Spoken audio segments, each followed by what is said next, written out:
هل هذا شيء مو دوشك، ما اقدر اقول عنه دوشك، هل هذا شيء ينام عليه بشر، ينام عليه انسان؟ كثير من متابعينا راسلونا قالوا انه اكو شركه تبيع دوشك اللاتكس بسعر 300,000 و450,000، فليش انتم اسعاركم غاليه؟ راسلنا هاي الشركه وطلبنا منهم الدوشك مثل ما موضح بالفيديو، ومن جاب المندوب ما قبل نشوفه الا بعد الاستلام. تعالوا هسه نفحص الدوشك ونشوفه هل هو مطابق للاعلان او لا.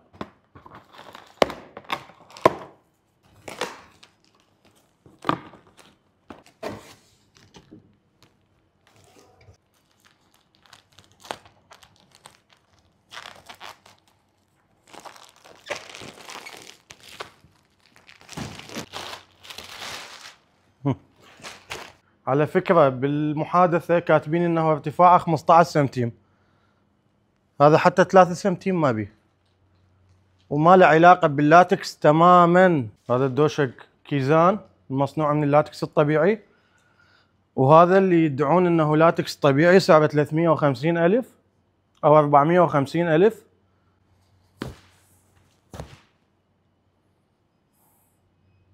والله ريحته تخنق. هذا الحيوان اجلكم الله ما ينام عليه، وارتفاعه 3 سنتيم ما بي 3 سنتيم، سنتيمين ونص. واكيد الفرق صار واضح بين دوشك اللاتكس اللي سعره 350,000 دينار واللي ارتفاعه 15 سنتيم مثل ما يقولون بالاعلان، وبين دوشك كيزان المصنوع من اللاتكس الطبيعي لبان شجرة المطاط واللي سعره يوصل الى 2,250,000 دينار.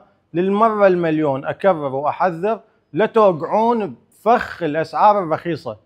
اذا ما عندك لا تشتري، ما مجبور، لانهم راح تشتري دوشك بسعر رخيص ومغري وتوقع بالفخ، بالنهايه راح تخسر فلوسك وتشمر المنتج اجلكم الله بالزبل، لانه هذا مستحيل الانسان ينام عليه. يعني ريحته احنا كنا اللي موجودين هنا اختنقنا من ريحته للامانه، ويا ريت يعني يا ريت انه تجون، راح نعوفه هنا، تجون وتشتموه بنفسكم وتشوفوه هل هذا شيء مو دوشك، ما اقدر اقول عنه دوشك، هل هذا شيء ينام عليه بشر، ينام عليه انسان؟